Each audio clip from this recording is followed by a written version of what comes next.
Hey guys, my name is Seth Caton and I'm going to be teaching a class today on search engine optimization topics. Specifically how to determine what Google is doing and how search engine results work, and then how you can develop a plan and then implement it and to try and get as many people to your site as possible. I wanted to give a shout out to FayPenn for providing lunch for today, and for providing the location. We're in the LAUNCHBOX here in FayPenn, in their building on Eberly Way, which the LAUNCHBOX is a business incubator. So you'll get to see a little bit about that incubator here in what we call the Academy, which is a presentation nook of the complex here. So without further ado, let's get to the discussion. Alright, so my name is Seth Caton. I'm going to be your instructor for today, and we're going to talk about search engine optimization and see where you all are at and where you'd like to go, and then help you get on the road toward that. One of the things I think is most important is not just teaching you, but teaching you how to continue learning. So once you leave here, you know how to find more information and continue to add to what you've learned today. I think that's my ultimate goal here. So I guess one of my first question on the pre-assessment is, what do you want to learn from today's session? So just kind of throw out some answers. What do you want to learn? Gain more customers. More customers? Okay. More exposure. More exposure. So public relations, kind of a general. Hello. So general awareness, publicity, public relations. Okay. No worries. All right. Anything else? Learn how to develop an SEO strategy. Okay. Planning and strategy. Yeah. All right. Sounds good. Those are kind of the core things I wanted to cover today. So it's good that we're kind of on the same page there. I guess the next question I have is, what kind of SEO related tactics have you tried? Whether it's on your website, on social media, beyond that, what have you tried? Somebody's got to have a Facebook page for their business. Facebook, there's got to be a few. Our website. Okay. Instagram. Instagram? Yeah. Anybody on Twitter? How about LinkedIn? Yeah. You guys use LinkedIn? Okay. What's your experience been like? Have you had success, failure? Just kind of nobody pays attention. Mixed bag. Yes. Yeah. All the above. All the above. Facebook seems to be good.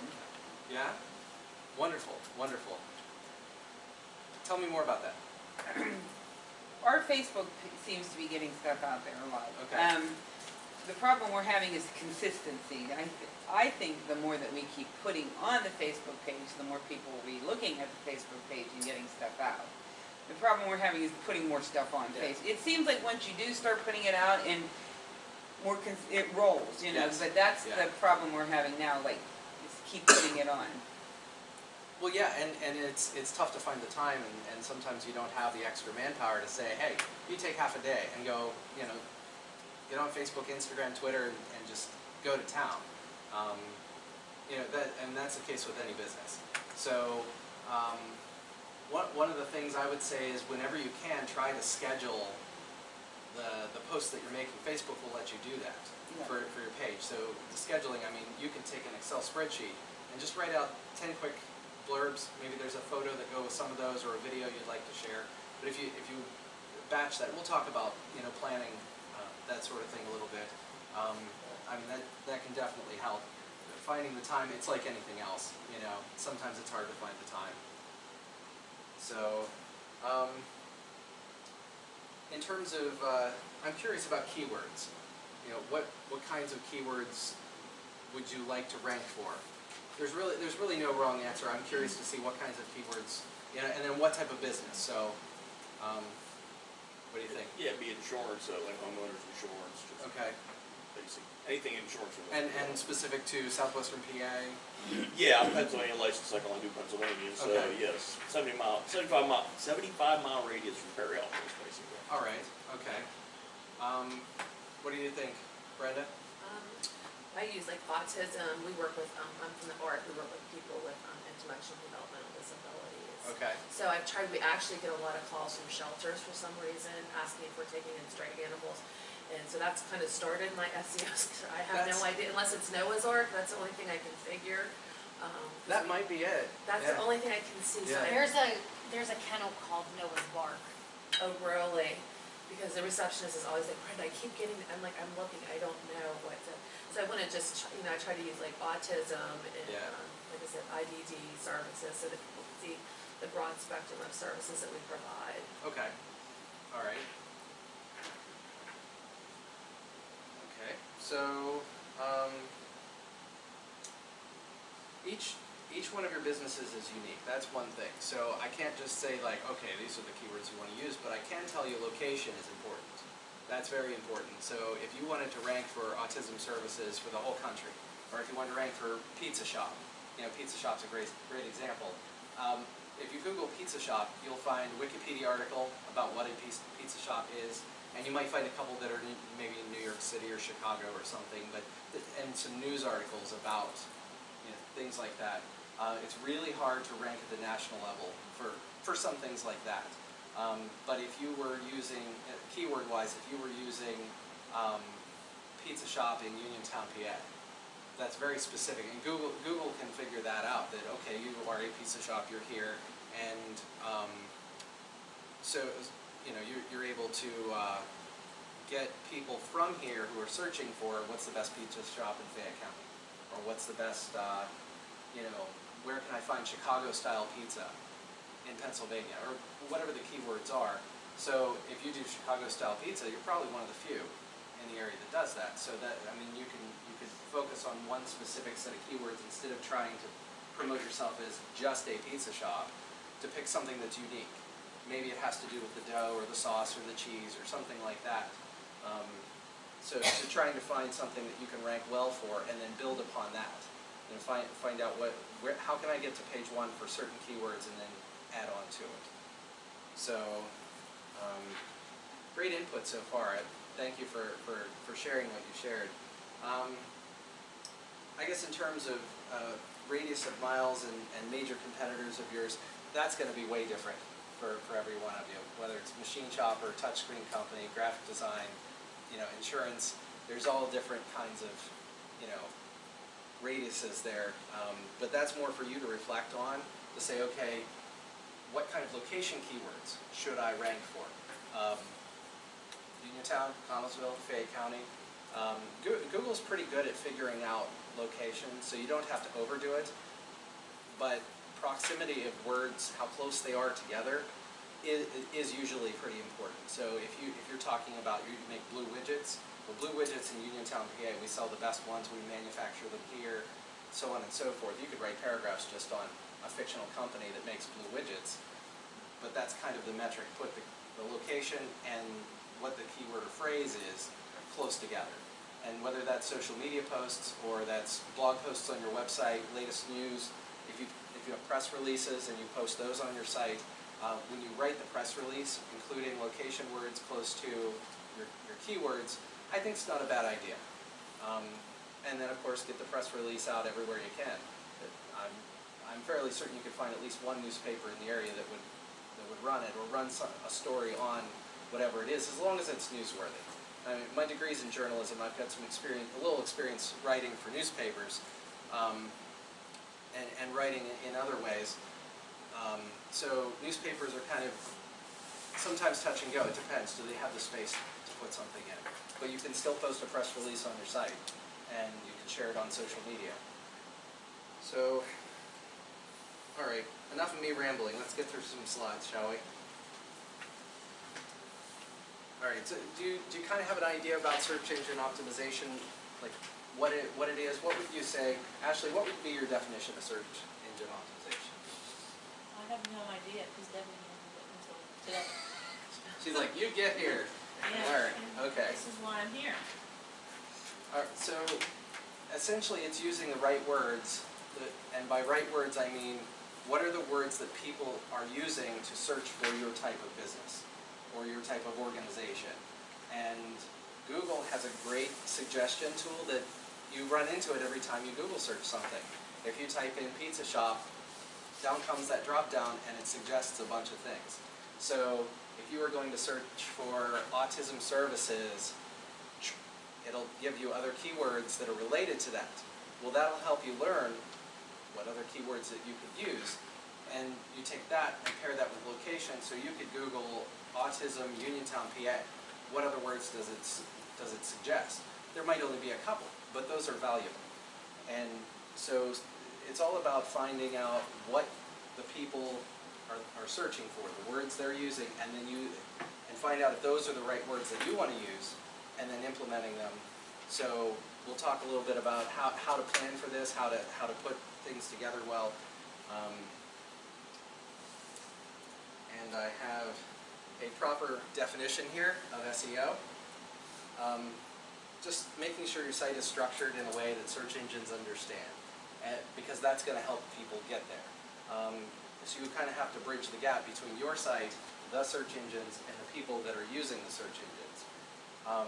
But a search engine really only has two jobs. It's going to try to get through all the pages of your site and read them. So it doesn't look at the design of your site. Google doesn't care what your site looks like. It just cares about, does it have good original writing, spelling errors and stuff like that. Not a good idea. You should get rid of those for professional reasons. But if there's enough words spelled wrong and those are your keywords, then that could be a bit of a problem. But Google wants to get through the site, wants to figure out, okay, what are each of these pages on here? So if you're, I don't know, a car dealer, then you've got new cars, you've got used cars, you've got trucks, you've got vans, SUVs. So Google wants to figure out which one of these pages is which, and what are they about? What are you trying to talk about on those pages? So one thing I'd recommend, and you'll have to interpret this in light of your own business, is rather than having just one long page with lots of services on it, or products on it, you can break them up into different categories. And so you have a separate page for new cars, one for used cars, one for new trucks, one for used trucks, and then have some good writing on each one of those pages. Google likes to see pictures. Search engines like to see that there are pictures on your site, and pictures help keep people on your site longer than just, paragraphs of content. People, when they get there, use the picture to help get them interested in reading what's there. And then you want to have good content that, like we're saying, with the keywords. And I would say beyond that too, not just keywords, but sometimes those keywords can link to other pages. So if you want people to contact you about buying a car, a phrase like that, contact us about, taking a test drive or something like that. Make that a link to your contact page. Have links like that on all your pages. So if you're talking about on your used car page, don't see what you're looking for, maybe you'd like to test drive one of our new cars. And you try to keep them on your site as long as possible. Sometimes that can be in the form of links within paragraphs. You might want to create a button that's a specific call to action. And I think that's another part of this too, is once you get them there, you have to give them like the end game, like what you want them to do. Not just read, not just look at pictures, but what's the next step? And try to get them to do that. So if it's to contact you for, to see if the services are right for you, it's to request a free insurance quote, or a custom quote for machining or fabrication, graphic design. Hey, we can do this, that, and the other thing. So the call to action is pretty important, and every site is different. Every one of your sites is different. So where you put that, you might have to do a little bit of thinking and planning on that. But anyways, so the second function, I know I ramble a little bit, but the second function here is once Google's made it through your site, assuming that it can find all of your pages within your site's menus, then it's going to rank the sites based on what's most relevant, and their algorithm is insanely complex. I mean, it's to the point of almost being AI. I mean, they may call it AI by now, but it basically is kind of adapting and changing in real time. They sometimes will have major updates to how the algorithm works, but I want to say it was about 3 years ago, they started incremental changes. So as people are searching for things, you know, the suggestions may change, and as your location changes, the keyword suggestions, when you start to type pizza shop and it gives you other keywords, those may change based on where you're at. So if you drive from here to Ohio even, or further, some of the keywords may not have to do with location, but they may be slightly different, because in that geographic area of the country, what people are searching for is a little bit different. So isn't that kind of neat? How we've got this computer system that can do all of this. So, okay, this is more or less rehashing what we were just discussing. And so I would strongly recommend that you have frequent, relevant content on your site. Not just social media. You can make a ton of social media posts, and you can be linking back to pages on your site. But Google wants to see new and unique content on your site itself. And there are a lot of ways that can be done. And then there's on the back page here, this pre-assessment, the section about good relevant content. That's more or less a checklist of these are the important points to make sure that you do right to maximize whatever it is that you're posting. So whether it's a press release or a blog post, some type of latest news section of your site, those are the most common in terms of being able to add new content. But you want people to well, you want to explain well your services and your brand too. I guess that's a question I throw in the off-page SEO. The first one is engage in branding development. What makes you unique from your competitors? And really, that's a separate seminar in and of itself, just brand development. But if you haven't done that, just consider what makes you different from the next company. What is it about your team of people? What is it about the atmosphere, the service? How are your products different?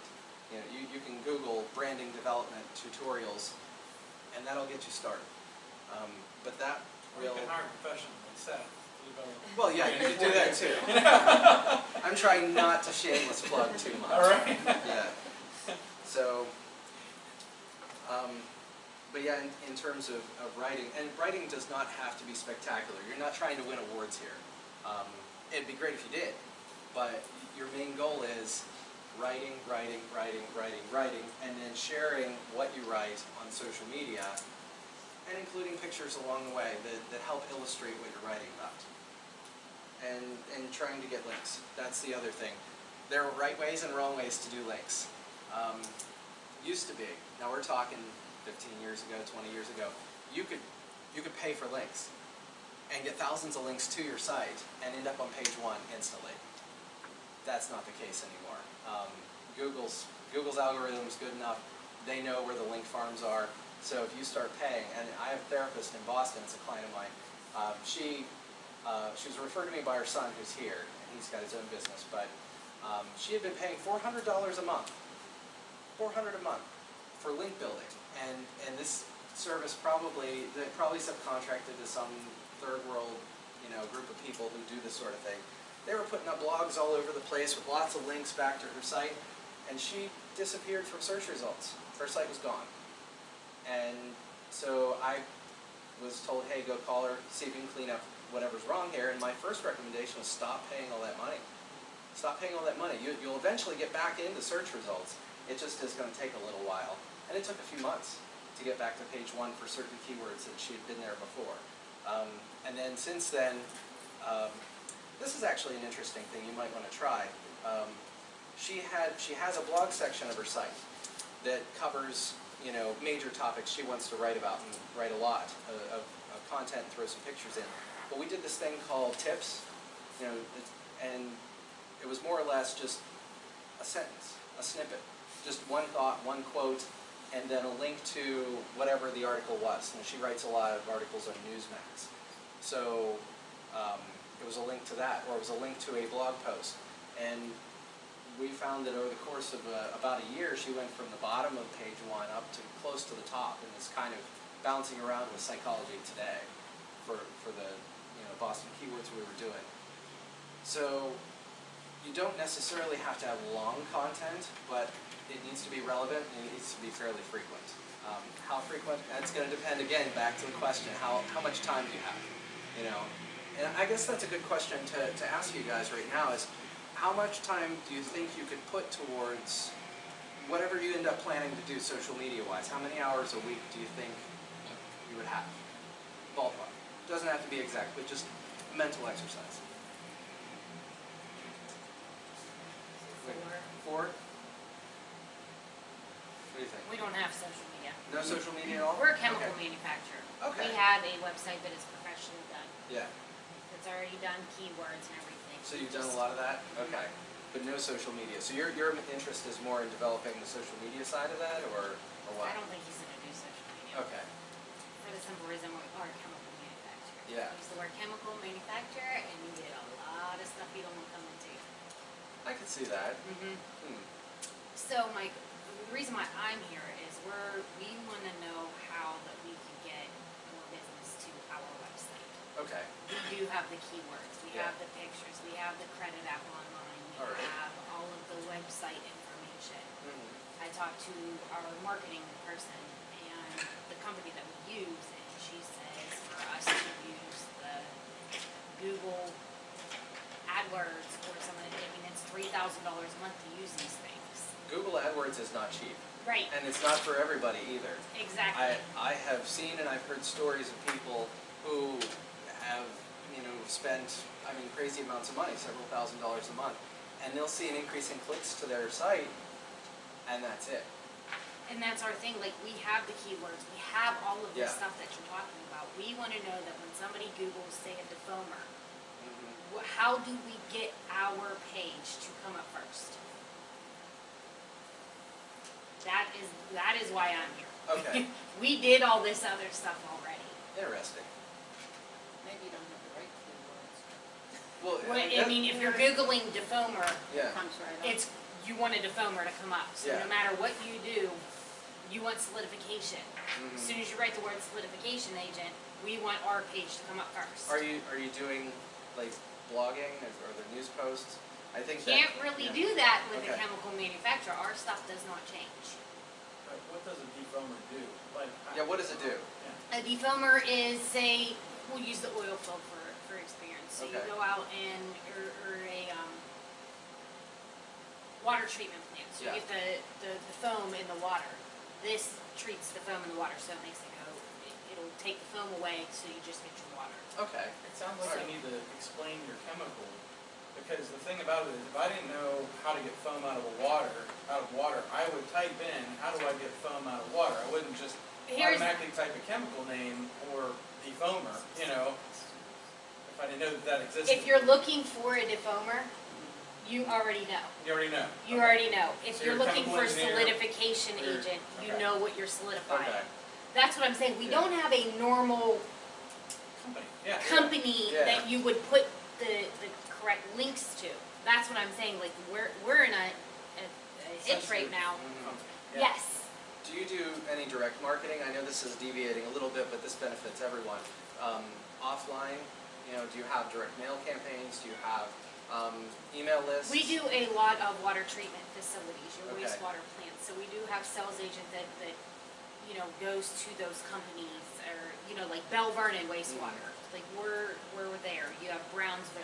All the wastewater treatment plants. We do a lot of chemical treatments for them. Okay. But it's not set. You have to do bids. Yeah. You have to go through co-stars. Interesting. There's a lot of stuff that goes with our company. We're not a normal, everyday company. We're not a pizza shop. Sure. Yeah. There, you Very don't get far from random a pizza people like shop. chemical plants in Yeah. Newell. Yeah. I'm gonna have to think about that some, because you have a very unique.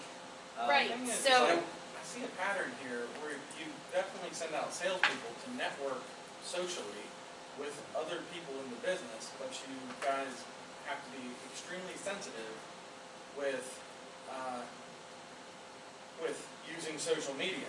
Okay? Correct, we can't just throw stuff You can't up on. just put stuff out there, but is there a way that you could, like, I mean, LinkedIn, you can have We could do a LinkedIn. yeah, conversation with Right. people at a water treatment plant on a regular basis. Yeah, we're more the professional end base of it, more than a social media. Is it possible for you to do things like comparison testing to say, this is a major competitor's defoamer and here's ours, and you can tell the difference, it works better, like they do with Tide detergent, and it takes the stains out here but not in there. Yeah, I Is- mean, you can, but now you're getting into. You don't have to name the competitor. Right. Tide doesn't do that. They say a leading. We have done competitor. some stuff like that and threw it up on YouTube and, Yeah. you know, what our Yeah, that's what product I'm would getting do. at, to have a video to say, Yeah. watch over the course of 30 seconds, there's still foam over here and there's no foam over here. And Yeah, if you make it fun, I mean, you'd get people watching it that, you know, you might attract some unintended audience members that would just be interested in this kind of chemical reaction. It's like science. They're teaching science to kids. Kids love to see things change color and light up and, you know, foam and there's, you know, whatever going on. So, I mean, in a roundabout way, maybe you could almost have like a kids science learning series. It really has nothing to do with selling defoamer, right. but you use your products to teach a science lesson. That's perfect. I mean, it would be fun. But is that gonna target our market? We need to target our market. We need to target the wastewater treatment plants. We need to target. Sure, and this is where you bring offsite back to your site. That when you have these, if we run with this idea, just hypothetically, Right. on YouTube, and maybe even some Instagram photos or, you know, clips on Instagram, in YouTube's descriptions, you're allowed to link to things. So you can have links in the description, so if you want to. So saying like this is Yes. a defoamer that we use, if you Right. would like it, click to this Yeah, link and it exactly. brings us If you to our really enjoyed website. this science lesson and you wanted to learn more about the product used here, the defoamer, and YouTube is the second largest search engine beyond Right. Google. So, I mean, maybe that's what that could be part of the missing link there, is to get a lot of inbound links from YouTube, but it's got to be a completely different model and make it fun. I mean, some of the most popular videos on YouTube right now are kids playing with toys. 200 million videos. Unbelievable.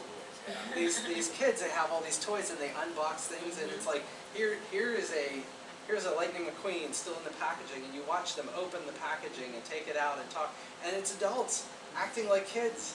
I mean, it's crazy, Yeah. but that's what's really popular. So you might be able to find a way to ride that. The question is getting the top content people on board. issue. Yeah. Like, you're constantly developing content, even if it's not beneficial on YouTube. Google is recognizing that you're changing your website every single month with a new video. Yeah, because that's our problem too. There's not like promotional items that we can put up there. Right. Stuff like that. Like we can't put the pricing up there. That's not how we work. Yeah. It's a long, So it's longer hard, sales and like when process. we talked to our marketing department, Mhm. agency, they said, we'll change your website constantly, update it. That's how Google recognizes it. Yeah. There's nothing to update. Yeah, It's not like we get new products in every day. Right, and that's going to be the case for a lot of businesses. We don't have new products every day. We got the same kind of insurance we've always had. Yeah. There's homeowners, there's car, there's life, there's this, that. Yeah, and ours, I mean, we deal with a company called Yex that deals with our website. Yep. It's the same thing. Update your content. It doesn't have to be dramatic. It just be change the picture. Yeah, They see the content change. It's just different picture, the same stuff, it's just different viewers. I would recommend to do more of an additive approach than just changing things. I mean, you could change pictures, sure, and that can help be a refresh that for visitors who are coming back more than once, they can say, oh wow, that's a different picture than I saw last time. But Google really wants to see new content, and not just a few new pictures, but written word. That's what Google really cares about, and that's what's going to teach Google, hey, this is what we're about, and there's more activity on our site than our other competitors. Part of Google's ranking algorithm has to do with who's got the most, not just inbound hits, but who's got the most activity going on the site.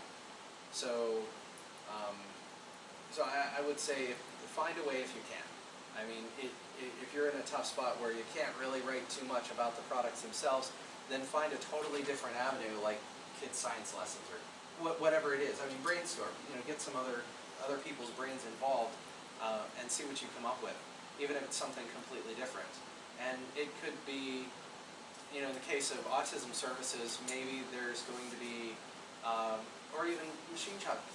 Kids, I know I go back to kids a lot. I've got 4 boys, so I have that mindset. But if you had things that they could do, whether it's coloring pages, you know, I mean, it could be a skid steer or a bulldozer or something like that. Anything, you know, Google kids coloring pictures, you know, bulldozer, kids coloring pictures, car. I mean, whatever it is that you think they would be interested in. And then post one of those up every week with a paragraph about how it relates to your business. So, yeah, if you're machining tugboat drive shafts or whatever, then you could have a tugboat. Or we just bought a dozer.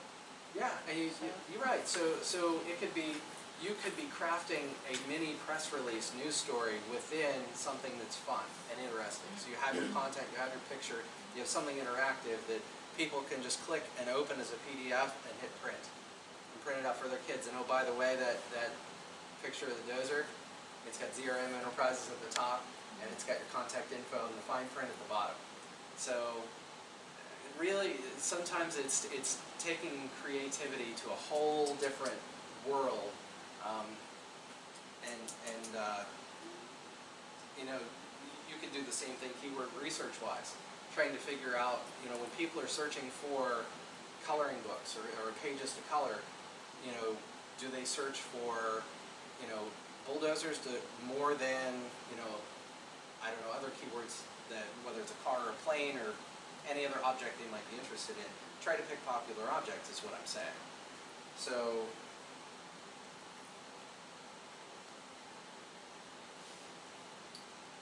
all right.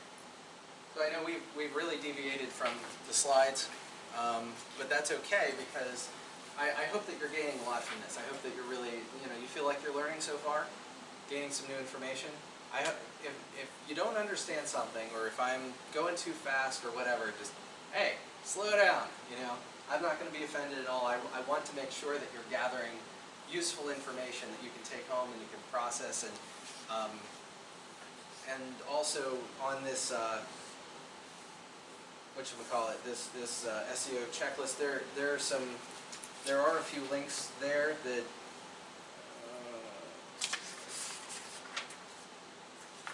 well, there's a couple links they show, especially SEO-friendly URLs, that we'll cover that in a second. But my goal is to help you learn, and so even after this, I want to make sure I give you business cards, and so a lot of you have my email address already.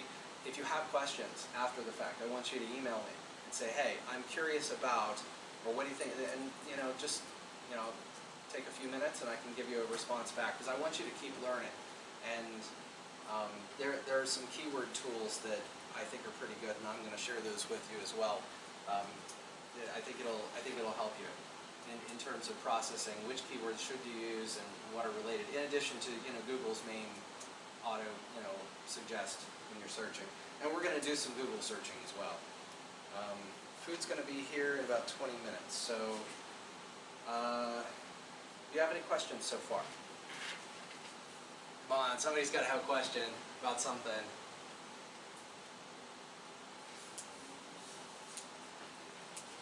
All right. So, we talked about the good quality, relevant content, and that can take so many different forms. You can even look at your competitors. That's another useful tip here, is look at other chemical companies. Do they have news sections on their site? Can you draw ideas for what to write about? You know, other nonprofits that are like yours. If we Google autism services New York City, I guarantee you we'll find dozens. Well, let's go look at what they've done. They may have spent a lot of money on marketing, or they've got an in-house person that does all their blogging. Steal their ideas. Imitation is the best form of flattery. As long as you are not plagiarizing, you can take the main ideas of other people's blog posts and write them using your own voice, using your own brand, your own company name, and modified some. You know, not all 8 points in that article you were looking at may be relevant to your customers, but 6 might be, and then you've got 4 more that you wrote. So now it's something completely unique, and you didn't really have to reinvent the wheel. You took other ideas, and that's what you do with the term paper or anything else. You pull from sources, and then you write something unique. And in terms of linking from other sites, there are various qualities of links. And so I was talking about link building, $400 a month. No way, don't want to do that. But if you belong to some chambers of commerce, make sure that your website link is with your company's info if they list their members online. When you're posting to social media, use links whenever possible. Even LinkedIn will, you can make posts on there and provide links. They're fairly low quality on the off-page SEO checklist, the last one there. They're low quality links, but there are so many directory listings out there. Yext will help you manage that. That's one service that, how many have heard of Yext? Okay, so more or less you pay a certain amount every month, and they will connect to however many, I don't know, 60, 80 different, Like 64. yeah, of these online places. You've heard of yellowpages.com probably. You've heard of Yelp. You might have heard of Banta or Merchant Circle, and there are dozens more, thousands more really. Yext takes the most popular ones, make sure that your information is consistent across all of them. So if you can put photos in, or if you can put your logo in, if there's a space to put your website, your Facebook link, Instagram, Twitter, whatever it is, each one of those different online directories has different things they allow and don't allow you to post, but Yext will keep that all consistent across the board. The only caveat is you have to keep paying them every month, but it manages it for you. So for some businesses, I think that's a benefit. You can do it yourself too. Just Google your business and see what comes up. Once you get past maybe the first page where your website, your Facebook are probably going to come up, then you'll start getting into some others. And you can create an account with each one, make sure the right info is.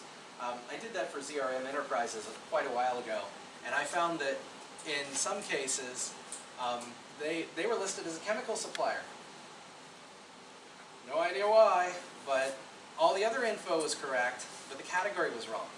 So, okay, create an account, change the category, and by the way, upload a logo and upload a brief blurb about the business.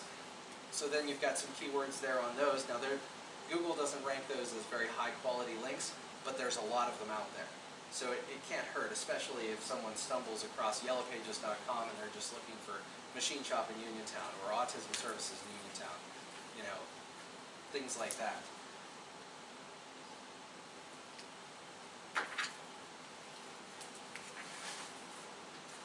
All right, so a lot of this here is on the on-page SEO checklist. So I'm not going to go over it in too much detail, but I want you to understand that there are several parts to posting, and a lot of this has to do with blog posts or news posts, whether it's one kind or another.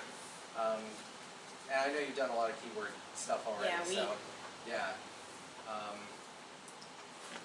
But more or less, you want to make sure that you're using the keywords overarchingly, not too much, not too little. 2 or 3 times per page, and in the title. And you guys know URL is the http://yourwebsite.com/blog/ SEO is the greatest or something like that. So that whole thing is a URL. So right there, SEO class Uniontown could be at the end of that. And so you're putting, if it was kdesigngroup.com, there close to a blog post about SEO class in Uniontown. And Google will say, oh, okay, well that's a class in Uniontown. So anyone searching for SEO in Uniontown, well, not necessarily for a class, but there are several keywords that are in close proximity to each other.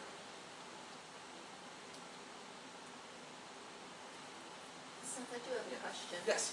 If you have if you have a keyword in the name of your company, will it show That's a good on thing. that first page before keywords and content? Yeah, there is a hierarchy of keywords. So the first one being your company name and the main part of your domain. So in the case of FayPenn.org, FayPenn is a keyword. My business name is a keyword too. So it's in the domain, and you don't want to stuff a bunch of keywords in there. So if it was like FayPenn Economic Development for Businesses in UniontownPA.com, Google's going to say that's spammy. Bye-bye. Maybe not on that factor alone, but if you use that kind of metric for how you write content, it's going to hurt your placement in search engines. But yeah, if you were to say FayPenn.org/Uniontown Economic Development, or helping start businesses in Uniontown, things like that, you can build almost like mini sentences or phrases into your URL. So, because sometimes people say, how do I start a business? And they're searching those keywords from a Uniontown area location. So I think it's a good idea to use things like that. Maybe have a frequently asked questions page on your site where you can phrase questions, and I think that could be useful. Because everybody's got questions. Sometimes they just don't know what they are. So I have questions I don't know, frequently asked questions. And that could be, grouped by category or grouped by type of service, something like that. That'd be great for a company too, frequently asked Yeah. questions, Yeah. So So FayPenn's name is actually FayPenn Economic Development Council. yes, So if you're looking for economic development. yeah, you've got some words Yeah, there. so there are Yeah. keywords in that. Yeah. So Okay, the number one thing is URL and your business name and the page title. So page title would be, it's easier if I can illustrate it. So we were to say,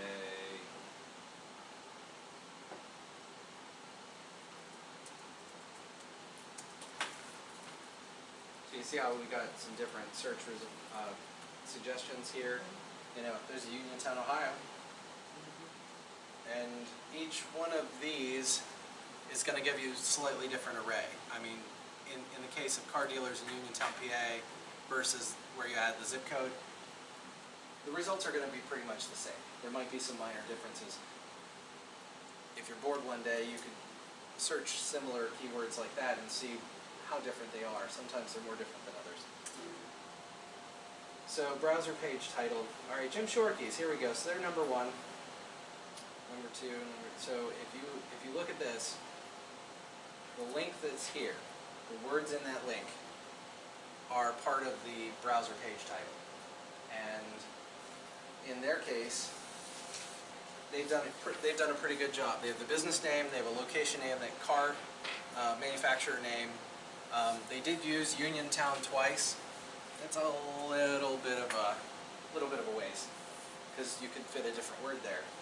And then the word used cars. So if you were to, ideally, if you were to Google used cars in Uniontown, PA, well, there you go. It's all right there.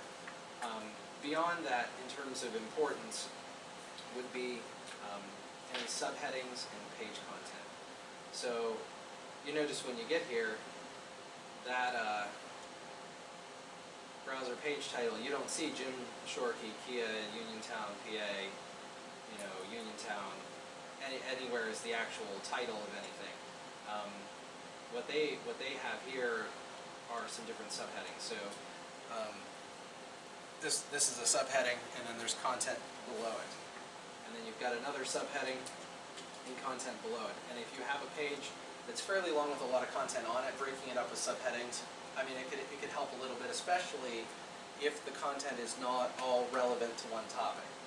So you're talking about several different types of services or whatever, having the subheadings can certainly help, and it gives you the opportunity to maybe fit some more keywords in there. And then below that would be content. So you can certainly do a lot with enough content, and there's no limit. There's no upper limit in terms of writing too much. Google's not going to say, oh, those paragraphs are too long, those pages are too long. It's the opposite. You got 2 sentences and a picture. Build that out some more. So my question is, so if I typed in chemical manufacturer, how do I get our name to the top of that page?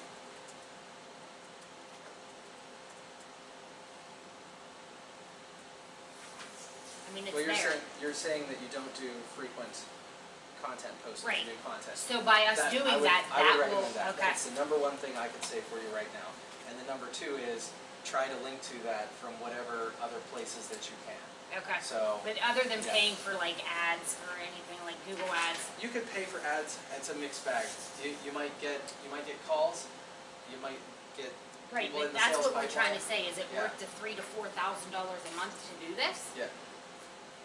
In terms of the content writing, No, in Oh. terms of just paying for the Yeah. Google ad. there's no upper limit with that either. They're Right. happy to take as much money of yours as you would like. And I mean, you could experiment with it, but I'm hesitant to tell you to do that. So basically, we just update our content, Yeah. it'll start pulling. New stuff, new stuff, new Okay. stuff, and That's then what I and thought. getting links to it. I think, and that's the case with everybody here. New content, and then get links to it, and more new content, and get links to it. And social media counts for part of getting links to that sort of thing. Especially if it's something interesting or fun and people want to share it. I don't know if you know this, but engagement is always higher on social media if you post a picture with whatever the link or content is. It doesn't have to be a bunch of pictures. It can be a picture you took off of Google Images somewhere. That's a gray area in terms of copyright. But if you're just sharing something fun, and especially if you are referencing the source. So we pulled this picture from wherever, the source is blah, blah, blah. I think that's a fairly professional way to do that. But yeah, in terms of chemical manufacturing, I mean, it pulled up right there, but that's just location. yeah, exactly. So one of the things that you could do is, and if you haven't, is take control of your Google business listing. I'll use this as an example.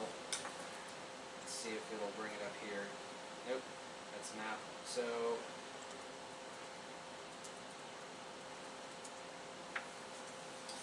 this over here. Okay, it looks like you haven't claimed it. Own this business. If Okay. you click that, and then you go through a sign-in process, so you have to create a Gmail account if you don't have one. You can modify some of that. So Google may not have the correct hours. Okay. Oftentimes they don't, especially if your hours have changed in the last, say, year, or if they change seasonally. Google and those online directories that we were talking about, like Manta, Merchant Circle, they're data aggregators for the most part. So unless you went in and changed something or you paid for Yext, then there's massive databases of information that have been collected and then shared across those different platforms. I'm sure they're probably paying for that. But sometimes the data is incomplete, and that can happen with your Google business listing here too. So yeah, it says hours open now, but then you can add hours. You can, I believe, add photos. You could suggest that people write reviews, possibly. For good customers of yours, you could selectively ask them to write a Google review or something on Yelp. It just as show there's something going on there. And you can also specify the radius. Whether you serve people at your business location, how far out is your client base, and that helps Google understand where to put websites about your company in search results. So that's a key one right there. So is there a cost? No, that's free. And yeah, that's essentially like the free listing in the phone book kind of deal. And is there any kind of, something you have to watch out for, like scam-wise, like? No, not if you're using Google's official interface here. I wouldn't go through weird third parties ever for this type of thing. Just click own this business, sign in with a Google account, and what'll happen is they will call and verify. They'll call your business number and verify this number associated with this business, you are who you say you are, you have authority to make these changes. So it's not like you can do this at home on the weekend and get all the way through the process. They still want to call and phone verify. And they give you like a 6-digit code and you type it in on the screen and you're done. Or 8 digits or whatever it is. So I hope that helps you out a lot. Yeah. Yeah. So, any other questions so far? Everybody have a mobile-friendly site? Optimized for mobile? Yeah. Mine is. Yeah. The school is not. It's not? Yeah, that's an older design. That's pre-modern standards for mobile.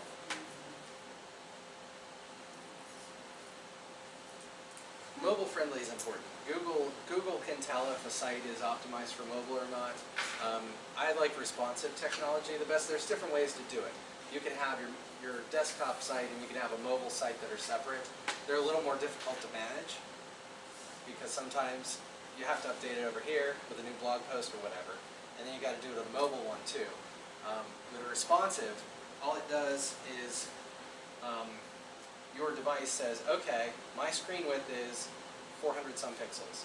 So the website will load within that 400 some pixels automatically.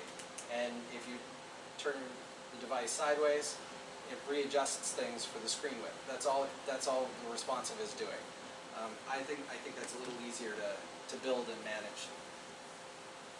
So I think we pretty much covered everything on here.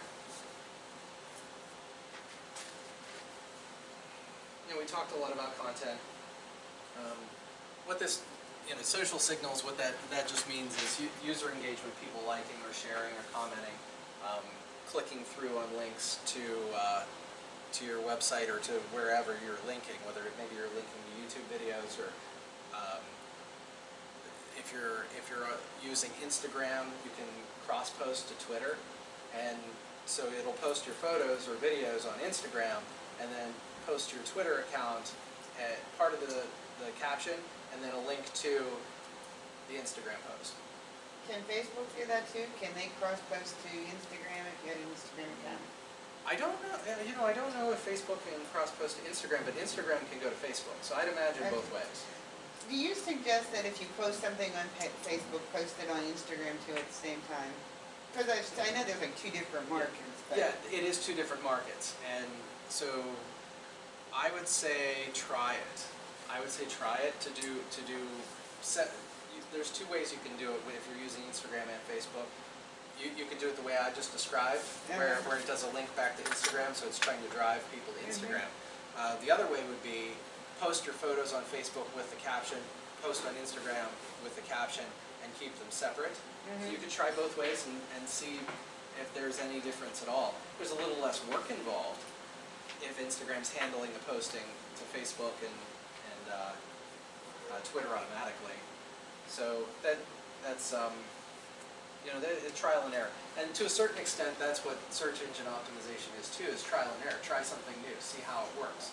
See where you get when you try these new keywords, when you try writing blog posts or writing longer blog posts or longer news articles. Include some more pictures, maybe redo your homepage so that there's more to engage visitors on your site. How many of you know if you're running Google Analytics with your website? Yeah, I know a few of you are, definitely. What Google Analytics does is track site visitors, how long they're there. You probably have that on your site too. And so one of the key things there is the bounce rate. Bounce rate just means they came to your site and then they left quickly. So they might have done that because they want your phone number. You might have done it because they clicked on the wrong thing by mistake. I've done that before. I'll do that in Google occasionally. You click on, oh, that's not the site I wanted. You go back and find the right one. So the lower you can get the bounce rate, the better. And that by default means they're coming to your site and they're staying at least for a little bit of time. And that's a factor in Google search as well in terms of ranking. How long do they stay on your site? Google Analytics tracks that. You got a question? No? Okay. All right. Any questions? So if you don't have Google Analytics, the little snippet of tracking code into your site, you definitely want to want to get that in there. And that's another free service. So, yeah, I can't say enough good things about Google Analytics. It'll even let you print out reports. You know, for the last 30 days, number of hits and geographic locations, and they kind of block the keywords that they used anymore. They cite privacy issues for that, but it still gives you an idea overall of site traffic.